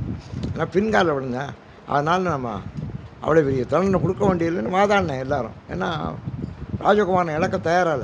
அப்போ ராஜா சொன்னேன், அதெல்லாம் ஜெல்ல படுக்க போடுறான். நான் ஏற்றுனேன், மேலே ஏற்றுன உடனே அவனும் பிழைச்சான், அந்த கண்ணுக்குட்டியும் பிழைச்சிருந்தது. அப்படி சொன்ன அதான் நீதி. அதனால சொன்ன நீதியே அப்படி சொன்னால. இங்கே ஒருத்தனே உன்னை ஓலமிட்டலறி உலகலாம் தேடியும் காணேன். உலகம் முழுதும் உன்னை தேடினேன், உன்னை கண்டுபிடிக்க முடியல. திருத்தமாம் பொய்கை திருப்பெருந்துறை. திருத்தம்னா தீர்த்தம்னு அர்த்தம். அங்கே இருக்க பொய்கையில் இருக்கலாம் தீர்த்தம். திருத்தமாம் பொய்கை திருப்பெருந்துறையில் செடுமலர் குருந்தம் மேவிய சீர். இந்த குருந்த மரம் வந்துக்கிட்டே இருக்கும். அந்த குறுமுந்த மரத்தில் அடியில் உட்காந்தியே அறுத்தனேன்னா அறுத்தம்னா பொருள்னு அர்த்தம், மெய்ப்பொருள். நீ தான் மெய்ப்பொருள். அடியேன் ஆதரித்தழைத்தால் அதந்துவே என்றருளாய். நான் உன்னை கஷ்டப்பட்டு கூப்பிட்டா வரமாட்டியா? என்னன்னு கேட்க மாட்டேன். எங்கள் நாயகனே, நீ யார்? எங்களுக்கு நாயகன், தலைவன் நீ. என் உயிர் தலைவா. அடுத்தாப்புல என் உயிர் தலைவன், எனக்கு உயிர் தலைவன் நீ. எங்கள் நாயகனா எல்லாருக்கும் பொது தலைவன். என் உயிர் தலைவன், எனக்கு உயிர் தலைவன் நீ. ஏலவார் குழலிமார் இருவர், 2 பெண்கள், ஒன்று கங்கை, இன்னொன்று பார்வதி. 2 பேரும் அவனுடைய மனைவியர்கள். அவர்களுக்கு தங்கள் நாயகனே, அவர்களுக்கு நீ தான் நாயகன், எங்களுக்கு நீ தான் நாயகன், அவர்களுக்கு நாயகன். தக்க நற்காமன் தனதுடல் தளர விழித்த செங்கண் நாயகனே. இந்த மன்மதன் அவன் வந்த உடனே இப்படி நெற்றிக்கண்ணை திறந்த, செங்கண்ணை திறந்த, அவன் எரிஞ்சு போனேன். அவர்களை அந்த மன்மதனை எரிச்சவனி. செங்கண் நாயகனே, திருப்பெருந்துறையில் செழுமலர் குருந்தம் மேவிய சீரங்கனா. அந்த குருந்த மரத்துக்குள்ள இருக்கக்கூடிய அங்கனானா அந்த கண்களை, அழகான கண்களை உடையவனே, அழகான கண்கள். அங்கனா அடியேன் ஆதரித்தழைத்தால் அதந்துவே என்றருளாய். நான் உன்னை கஷ்டப்பட்டு கூப்பிட்றேன், ஆதரவோடு கூப்பிட்றேன். நீ ஆதரவு காட்ட மாட்டியா? என்னன்னு கேட்க மாட்டியா? கமலன் ஆண்முகனும் கார்முகில் நிறத்து கண்ணனும். கமலன் ஆண்முகன், கமலம்னா பூ, தாமரைப்பூ. அதில் இருக்கந்தான் நான்முகன் பிரம்மா. அவனும் கார்முகில் நிறத்து கண்ணன், நல்ல கரிய நிறமுடைய கண்ணன் திருமாலன். இந்த கதை வந்துக்கிட்டே இருக்கும், தெரியுதா? இந்த கதை வந்துக்கிட்டே இருக்கும். நன்னுதற்கரிய விமலனே. அந்த 2 பேர் சிவபெருமானுக்கு அடுத்தபடி உள்ளவங்க திருமாலும் பிரம்மாவும் தானே. அந்த 2 பேருமே ஒன்று அடைய முடியலையே. நன்னுதற்கரிய விமலனே எமக்கு வெளிப்படா என்ன. அவங்க வந்து உன்னை கும்பிட்டா எனக்கு, அட சாமியே ஜோதியே சுடரே சூழொளி விளக்கே, நீ இப்படி ஜோதியாக இருக்கியே, நீ யாரப்பா வெளிப்படு அப்படின்னு அவர் கேட்டார். நீ வெளிப்படு. அப்புறம் தான் சிவபெருமான் வெளிப்பட்டார். அந்த வெளிப்பட்ட காட்சியை தான் இன்றைக்கி நீங்கள் கோயிலில் இந்த பின்புறம் இருக்கு பாருங்கள். பின்புறம் ஒரு சிற்பம் இருக்கும் பாருங்கள். கோயிலுடைய சாமி இருக்கிற கர்ப்பகிரகம் இருக்கே, கர்ப்பகிரகத்தினுடைய பின்புறம் போய் பார்த்தீங்கன்னா விளக்கனுடைய சுடர் மாதிரி இருக்கும். அதில் சிவபெருமான் எழுந்தருளி இருப்பார். சரிதா? அது வந்து அண்ணாமலையாரை குறிக்கிறது தான். அது அண்ணாமலை நடந்த நிகழ்ச்சி இன்றைக்கி அங்கே அடையாளமாக பண்ணி வச்சுருக்கிறானே. பழைய கோயில்களில் பூரா இருக்கும். அது யார் பார்க்குறா? அதெல்லாம் யார்? அது முன்னாலேயும் பார்க்கல, பின்னாலும் பார்க்குங்க. சுண்டல் கொடுத்தா அதுதான் பார்க்குறேன். இந்த அங்கே சுண்டல் கொடுக்குறா வாங்க அப்படின்னு. ஜனங்களுக்கு பொருளில் தான் பற்று இருக்கே ஒழிய கோயிலுக்குள்ளே போனால் கூட அருளில் பற்று வரல. அதை பார்க்கணும். எல்லா கோயில்லையும் இந்த காட்சி இருக்கும். எல்லா பதிகத்துலேயும் இந்த கதை இருக்கும். பதிகம் பூரா அந்த கதை இருக்கும். கோயில் பூரா அந்த காட்சி இருக்கும். அதனால் சொல்கிறாரு, கமலனான் முகனும் கார்முகில் நிறத்து கண்ணனும் நன்னுதற்கரிய விமலனை எனக்கு வெளிப்படா என்னை வெளிப்பட மாட்டாயா அப்படின்னு கேட்க, வியன்றழல் வெளிப்பட்ட எந்தாய். உடனே பெரிய பிளம்பாக ஒளிப்பிளம்பாக சுடராக நீ வெளிப்பட்டியே. நெருப்பாக வெளிப்பட்டார் முதல்ல. அதனால் செந்தழல் புரைமேனியும் காட்டி திருப்பெருந்துறை கோயிலும் காட்டி அந்தணனாவதும் காட்டி வந்தாண்டாய் ஆரமுதே பள்ளி எழுந்தருளாயே. இதுதான் திருப்பள்ளி அடிச்சு. அதான் அந்த பாட்டு தான் அது. நீ செந்தழலாக வெளிப்பட்டா. திமில நான்மறை சேர் திருப்பெருந்துறையில் செழுமலர் குருந்தம் மேவிய. அங்கே நிறைய நான்மறைகள் ஒழிக்குது அந்த திருப்பெருந்துறையில். அமலனே குற்றமற்றவனே, அமலன் விமலன் எல்லாம் ஒன்று. அடியேன் ஆதரித்தழைத்தால் அதந்துவே என்றருளாய். நான் அவனை கூப்பிட்றேன், அதந்துவே. அது என்னன்னு ஒரு வார்த்தை கேட்க மாட்டியா? நீங்கள் கேட்கணுங்க. அது என்னன்னு மனுநீதி சோழன் கேட்டான். அது என்னன்னு கேட்டான்ல. ஏண்டா மணி அடிக்குது? ஒரு மாடு வந்து, பசுமாடு வந்து, அது என்ன கேட்டான்ல, தண்டனை கொடுத்தான்ல. ஆனால் அதந்துவே என்றருளாயே. துடிகொள் நேரிடையாள் உடுக்கை போன்ற துடினா உடுக்க இந்த அடிக்கலாம அது மாதிரி அவளுடைய பார்வனுடைய இட. சுரிகுழல் மடந்தை துணைமலை கண்கள் தோய் சோடு பொடிகொள்வான் தளல்வர் புள்ளி போரண்டு பூங்கொடி தங்குமார்பினனே. அவளை அணைத்ததனால ஏற்பட்ட சோடுகளை உடையவனே. செடிகொள்வான் பொழில் சூழ் திருப்பெருந்துறையில் செழுமலர் குருந்தம் மேவிய சீர் அடிகளே. செடி மாதிரி வளர்ந்துருக்கு, குருந்தமெல்லாம் நல்லா புதராக வளர்ந்துருக்கு. அப்படி புதராக வளர்ந்த அந்த மரம், குருந்த மரம், அந்த துறையில் திருப்பெருந்துறையில் செழுமலர் குருந்தம் மேவிய நல்ல பூத்து குலுங்குது. அடிகளே அடியேன் ஆதரித்தழைத்தால் அதந்துவே என்ற சிவருமானே அடிகளேங்கிறார். சிவருமானே அடிகளே, உன்னை நான் கூப்பிட்டா வரமாட்டியா? துப்பனே, துப்பன்னா பவளம், துப்புனா பவளம், துப்புனா பவளம், பவளம் போன்ற நிறத்தை உடையவன். தூயாய், ரொம்ப தூயவன். தூய வெந்நீர் துதைந்தெழு துளங்கொழி வைரத்து ஒப்பனே. உடம்பு பூரா வெள்ளை வெள்ளையாக இருக்குது, விபூதி பூசியிருக்காரு. அது பார்த்தா வைரமாக மின்னுது, வைரமாக மின்னுது. உன்னை உள்குவார் மனத்தின் உருசுவையை அளிக்கும் ஆரமுதே. உன்னை யாரெல்லாம் நினைக்கிறாளோ அவங்க மனத்திலெல்லாம் நீ அமுதமாக திகழ்கிறாய். செப்பமாம் மறைசே திருப்பெருந்துறையில். திருப்பெருந்துறையில் செப்பமான ரொம்ப சிறப்பாக தப்பு இல்லாமல் இந்த மறைகளை ஒலிக்கிறார்கள். சில வீடுகளில் சில பேர் சாகாமல் கிடப்பாங்க, இழுத்துக்கிட்டே கிடக்கும். அப்போது ஒரு ஆட்சி விடுவா வந்து, யாராவது திருவாசகம் பாடுங்க, திருவாசகம் பாட்டால் போயிடும். அந்த காலத்தில் திருவாசகம் பாடினா போயிடும் அப்படி சொல்லுவா. உடனே ஒரு 4 பேர் சேர்ந்து திருவாசகம் பாடு. இந்த இழுத்துக்கிட்டு கிடக்க பாருங்க, அந்த ஆட்சியாக சீட்டார் அவர் உடனே செத்து போயிடுவார். ஏன் தெரியுமா? தப்பாக பாடுவாங்க இவங்க திருவாரம். திருவாசம் தப்பாக பாடுவோன்னே நம்ம உயிரோடு இருக்க போய் செத்து போயிடுறது, இவ்வளோ தப்பாக போடுறாங்க திருவாசகத்துன்னு அவன் செத்து போயிடுவேன். இதான் அந்த காலத்தில் நடந்தது. திருவாசகத்தை தப்பாக பாடுறது, அதை நினச்சபடி பாடுறது. திருவாசகம்னா என்னங்க? நமக்கு படிக்கிறதுக்கும் கேட்குறதுக்கும் கொடுக்குறதுக்கும் பரப்புறதுக்கும். அதனால் ஞானம் வளவார் உங்களுக்கு பட்டம் கொடுத்தோம். அவரே கொடுத்துருக்காரு. ஞானம் கூட அதை பரப்புறீங்களே அப்படின்னா அது எவ்வளோ பெரிய தொண்டு பற்றியலா. அதனால் செப்பமா மறைசே திருப்பெருந்துறையில் செழுமலர் குருந்தம் மேவிய சீர் அப்பனே அடியேன் ஆதரித்தழைத்தால் அதந்துவே. எனக்கு அப்பனே. அப்பன்னா பிள்ளைகள் சொன்னால் கேட்கணுங்க. டே என்னடான்னு கேட்கலாம். கதை சாதிக்கிறேன் அப்பம் பூரா என்ன ஆகிட்டேன்னா, அப்பம் பூரா நமக்கு என்ன எப்படியோ போகிறீங்க போங்க அப்படின்னு. ஆனால் அடிச்சுக்கிட்டா என்னடா அடிச்சுக்கிட்டேன்னு போய் கேட்க மாட்டேன். அது அப்படி தான் சார் அடிச்சுக்குது அது அப்படிம்பேன். கவலையே படலைங்க இப்போ. என்னன்னே கேட்கல. ஏன்டா அழுகுற? கேட்கலையே. ஏன்டா கத்துற? கேட்கலையே. ஏன்டா இப்படி இருக்க? கேட்கலையே. யாருங்க கேட்குறா இப்போ? அவன் பாட்டுக்கு எப்படியே போகிறேன். சாப்பிட்டா சாப்பிட்றேன், சாப்பிடாடி போகிறேன். தூங்குனா தூங்குறேன், தூங்காடி போகிறேன். இருந்தா இருக்கேன், இல்லாடி போகிறேன். எப்படி புளியம்பழம் மாதிரி வந்துட்டேங்க. புளியம்பழமுத்து இருந்தேனேன்னு சொல்கிறார்ல, அவர் சொல்கிறார் புளியம்பழமுத்து இருந்தேனே. புளியம்பழம் எப்படி இருக்கும்னா ஒன்றோட ஒன்று ஒட்டாது. ஒன்றோட ஒன்று ஒட்டாதுங்க. அந்த ஓட்டை உடைச்சா ஓடு தனியாக வந்துடும். பழம் சக்கை மட்டும் உள்ளே இருக்கும். அதை அப்படி பிச்சுனா அப்படி உள்ளேருந்து அழகாக வந்துடும். அந்த கொட்டை எல்லாம் தனித்தனியாக இருக்கும். ஓடு தனியாக இருக்கும், பழம் தனியாக இருக்கும், கொட்டை தனியாக இருக்கும். ஒன்றோட ஒன்று ஒட்டாதுங்க. இப்போ அப்படித்தானே இருக்கேன். ஒன்றோட ஒன்று ஒட்டலைங்க. ஒன்றோட ஒன்று ஒட்டலை. நான் பார்க்குறேன். நான் எல்லா ஊருக்கும் போகிறேன், எல்லா வீட்டுக்கும் போகிறேன், எல்லாரையும் பார்க்குறேன். ஒன்றோட ஒன்று ஒட்டலை. அவர் நானே ஒட்டலைங்கிறார். நானே புளியம்பழம் முத்திருந்தேன்னு பாடுறாருல, அது அவருக்காக இல்லை, நமக்காக. அதனால சொல்கிறாரு, அப்பனே. அப்பன்னா அப்பனுக்கு தகப்பனாருக்கு அவ்வளோ பொறுப்பு உண்டுங்க. தகப்பனார் ஸ்தானம்னா சாதாரண ஸ்தானம் இல்லை, தெரியுதா? அதனால் தகப்பனாராக இருக்கிறவங்க ரொம்ப பொறுப்போடு இருக்கணும்.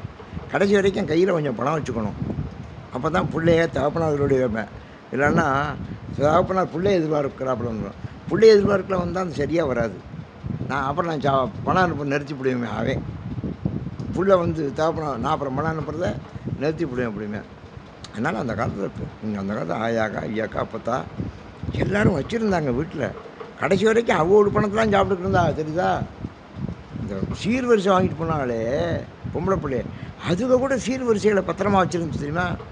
சீர்வரிசையை பத்திரமா வச்சு. இப்போ என் சம்சாரம் ஒரு வெளிச்சாமெல்லாம் கொஞ்சம் இருக்குங்க. அதை சுற்றி சுற்றி சுற்றி பாதுகாத்து வச்சுக்கிட்டு இருக்கா. எதுக்கு? அது இருக்கட்டும், நீங்கள் பேசாமல் இருங்க அப்படிங்களா? ஏன்னா அப்புறம் பிள்ளைகளுக்கு கொடுக்கணுமா, தெரியுதா? அந்த மனசை பற்றியெல்லாம் அப்படி ஒரு மனநிலை நம்ம நாட்டில் மக்கள் அப்படி இருக்கணும். அப்பன் அம்மா.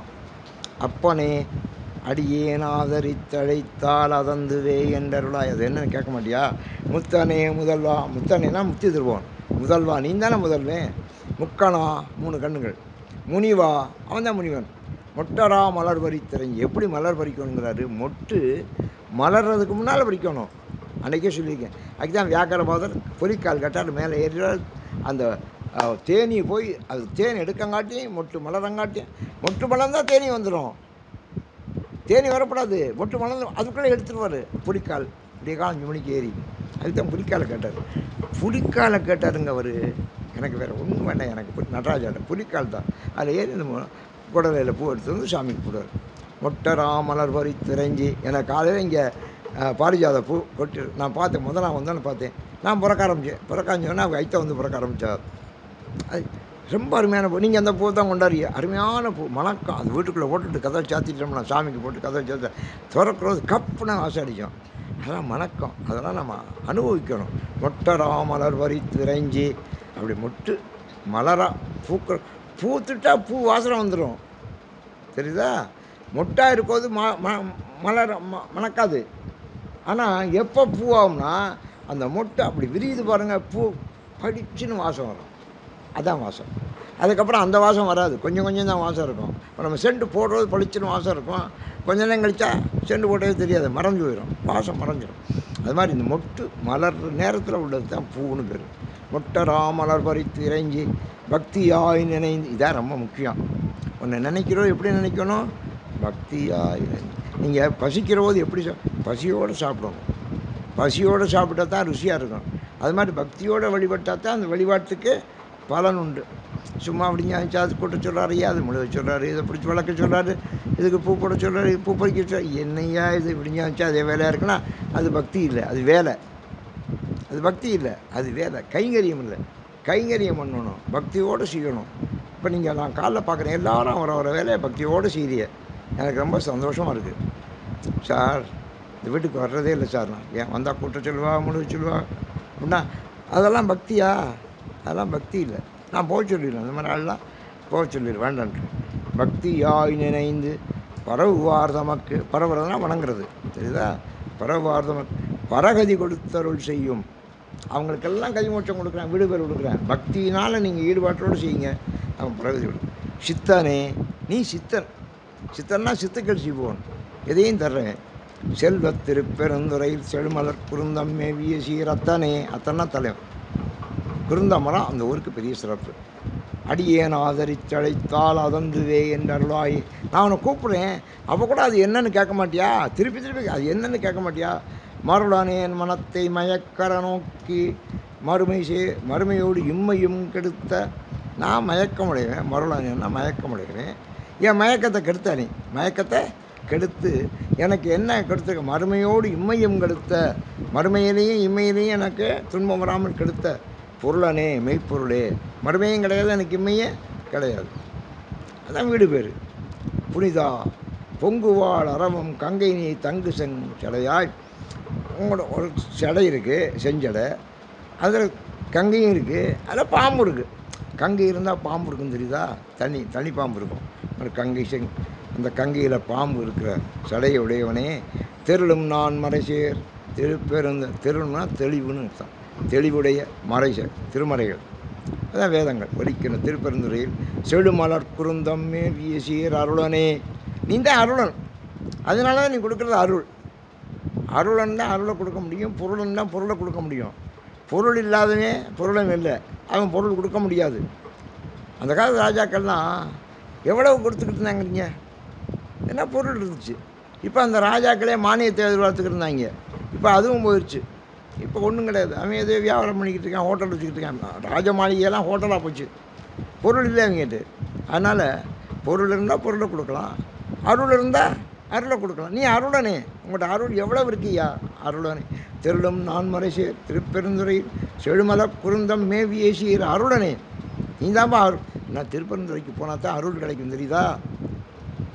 மெட்ராஸுக்கு போனால் பொருள் கிடைக்கும், பம்பாய்க்கு போனால் ரொம்ப பொருள் கிடைக்கும், அமெரிக்காவுக்கு போனால் அதோட பொருள் கிடைக்கும். ஆனால் திருப்பெருந்துறைக்கு போனால் தான் அருள் கிடைக்கும், தெரியுதா? திருப்பெருந்துறையில் குருந்தம் மேவிய சீர் அருளனே. இதுதான் நுட்பமான வரி. உங்களுக்கு அருள் வேணும்னா நீங்கள் எங்கே போகணும்? திருப்பெருந்துறைக்கு. நீங்கள் இப்போ போகிறீங்க, திருப்பெருந்துறைக்கு போகிறீங்க, 3ஆம் தேதி போகிறீங்க. நான் போகிறோம்னா போங்கண்டேன். எல்லோரும் திருப்பெருந்துறை 100 ஆகிற போது 200 ஆகிற 300 ஆகிற இல்லை, அங்கே திருப்பெருந்துறைக்கு போகணும். எங்கள் டீமுக்கு பூரா சொல்லுவீங்க. எல்லா ஊருக்கும், எல்லா ஊர்லேயும் தேவட்டில் போவாங்க, காரைக்குடிக்கு போவாங்க, பள்ளத்தூர் போவாங்க, திருவொற்றியூர் போவாங்க. நம்ம ஆரம்பிச்சு வச்ச குழு பூரா அந்த 100, 200, 300, 400லாம் போயிடுங்கம்மே. 100 முடியல, 100 படிச்சுருவாங்க. ஏன்னா அருள் அங்கே தான் இருக்குது, தெரியுதா? ஏன்னா அவரே சொல்கிறார், அருளனே அடியேன் ஆதரித்தழைத்தால் அதந்துவே என்று கத்திரனே. உனக்கு காதில் கேட்கலையா? நீ ஏன் அது என்னன்னு கேட்க மாட்டாங்க. கடைசி பாட்டு, திருந்துவார் பொழில் சூழ் திருப்பெருந்துறையில். திருந்திய நீளமான வார்னு ஏற்றா நீளமாக இருக்கும். அப்படி நீண்ட வரிசையில் அங்கே பொழில். திருப்பெருந்துறைக்கு பெரிய சிறப்புன்னா நல்ல சோலை. அதில் திருப்பெருந்துறையில் செழுமலர் குருந்தம் மேவிய சீர் இருந்தவார் எண்ணி. அங்கே ஒரு மரம், குருந்த மரம்னா வரிசைக்கு குருந்த மரமாக இருக்குன்னு நினைக்காதீங்க. பொழில் இருக்குது. பொழில்னா சோலைனா எத்தனையோ மரம் இருக்குது. எத்தனையோ மரத்துக்கு நடையில் ஒரு மரம், அதுதான் குருந்த மரம். குரு அங்கே தான் இருந்தார், அதனால குருந்த மரம். அந்த மரம் இருந்தவார் எண்ணி. அதில் நீ உட்கார்ந்துருந்தியே, அதை நான் நினச்சி பார்க்கணையா. நீ எப்படியா உட்காந்துருந்த அந்த இடத்துல இன்றைக்கி அந்த மரம் இருக்குது, கல்லாக இருக்குது. அது கீழே அவருடைய சிலை இருக்குது. இன்றைக்கி நீங்கள் போய் பார்க்கலாம். அதுக்கு நேரம் அம்பாள் இருந்தவார் எண்ணி ஏசதான் நினைந்துட்டு என்னுடைய எம்பிரான் என்றென்று. நான் எவ்வளவோ இழந்திருக்கேன், அதையெல்லாம் எண்ணி வருந்தாமல் என்னுடைய எம்பிரான் என்றென்று அருந்தவான் நினைந்தே. அந்த தவத்தை, உன்னுடைய அருந்தவம், நீ இருந்தவாறு அதுக்கு காரணம் உன்னுடைய அருந்தவம். அந்த அருந்தவத்தை எண்ணி ஆதரித்து அழைத்தால், அந்த தவத்தை மனசில் வச்சுக்கிட்டு உன்னை நான் கூப்பிட்றேனே, அதை கடல் அதனுடனே நின்று பிறந்த வாகையிலே புது நதிகள். இதுதான் அவருடைய கருத்து. என் கருத்துன்னு சொன்னார்ல ஒரு பாட்டில், அதே மாதிரி அவருடைய கருத்து சொல்கிறார். அலைகடல் அதனுடைய நின்று நீ என்ன செய்யணும்? இந்த பிறவி பெருங்கடல் இருக்குல்ல, அதான் கடல். நமக்கு கடல் எது? பிறவி பெருங்கடல். அந்த கடல்லேருந்து நீங்கி வந்து பொருந்தவா, நீ என்னோட வா. எங்கே? கையிலை புது நதி இதுதான். கையிலைக்கு போகிற பாதை, திருக்கையிலைக்கு போகிற பாதை இதுதான் என்று சொல்ல மாட்டாயான்னு கேட்குறாரு. புகுநெறி கைலாசத்துக்கு போகணும். கைலாசத்துக்கு போனால் தாங்க இந்த வீடு பேர் கிடைக்கும், முக்தி கிடைக்கும். அதனால் கைலாசத்துக்கு இப்போ நாங்கள்லாம் கைலாசத்துக்கு போய்ட்டு வந்தோம், நானும் ஆட்சியெல்லாம் போய்ட்டு வந்தோம். அந்த கைலாசத்துக்கு போனோடனே என்னுடைய மனநிலைலாம் ரொம்ப மாறி போச்சு. ஏன்னா அங்கே நம்ம போகிறோங்க, மனுஷாலே கிடையாது. எல்லாம் தவசிகள், முனிவர்கள், அருளாளர்கள். அவங்க தான் இங்கே இருக்காங்க. யாரும் கண்ணுக்கு தட்டுப்பட மாட்டாங்க. நம்மளா போகிறோம், ஒத்தையா நடந்தும் போகிறோம், குதிரையிலையும் போகிறோம். போகிறபோது ஒரு சத்தம் மட்டும் காதுக்குள்ளே கேட்குது. ஓம் ஓம் காதுக்குள்ளே கேட்குது. ஒருத்தன் கேட்டேன், ஏன் சார் அப்படியெல்லாம் கேட்குமான்னு கேட்டேன். என்னடா கேட்குமாங்க? சங்கை எடுத்து காதுக்குள்ளே வச்சு போடுறா. காதுக்குள்ளே கேட்கும். சங்கே ஓம்னு சொல்லும். அதனால் சங்கு உதிரும். சரிதா? சங்குக்கு ஏன் மதிப்புனா அது ஓம் சொல்லிக்கிட்டே இருக்குது. ஓம்ங்கிறது தான் முதல்ல ஏற்பட்ட மூல மந்திரம். அதுதான் மூல மந்திரம் பேர். அதான் முதல்ல ஏற்பட்ட மந்திரம். அந்த பொருந்தவா கையிலை புதுநடிகள் புகுநடி டேய் கைலாசத்துக்கு வர பாதை இதாண்டா என்று போதாராய் நீனு வாடா என்ற அருளாயே. கடைசியாக சொல்கிற பாட்டு தான். என்ன பாட்டு? இதாண்டா கைலைக்கு போகிற பாதை, நீ வாடா அதுக்குள்ளே, நீனு வாடா அப்படின்னு சொல்ல மாட்டியா? அதுக்கு தான் நான் கத்துறேன். இவ்வளோ நேரம் கோலமுட்டாளர்லாம் இதுக்காக ஏன் கத்துறேன்? இந்த கைலாசத்துக்கு போகிற பாதையை காட்ட மாட்டேன். நீ அலைகடல்னு வரணும். எப்படி அங்கேருந்து நீ பெரிய கடலை விட்டு இங்கே வர்றா, எங்களுடைய பிறவி கடல் நீக்கி இங்கே வந்து இதாண்டா கைலைக்கு போகிற பாதை, போதராய் நீனு வா. போதராயின்னு அர்த்தம் நீனு வா என்று அருள் புரியாய், அதை செய்ய மாட்டாய் என்று கைலைக்கு போகிற பாதையை காட்டுவதற்கு உரிய நெறியாக இந்த அருள் காட்சி நமக்கு வழங்கப்பட்டிருக்குன்னு சொல்லி இது ரொம்ப நேரம் ஒரு 15-20 பேர் உட்காந்து இப்போ கேட்டிருக்கீங்க. எல்லாம் ராமாயணத்துக்கு வர்றவங்கலாம் வந்து உட்காந்து கேட்டிருக்கீங்க. ரொம்ப சந்தோஷம். அனைவருக்கும் என்னுடைய நன்றியும் நல்வாழ்த்துக்களையும் தெரிவித்து அமைகிறேன். வணக்கம், நன்றி.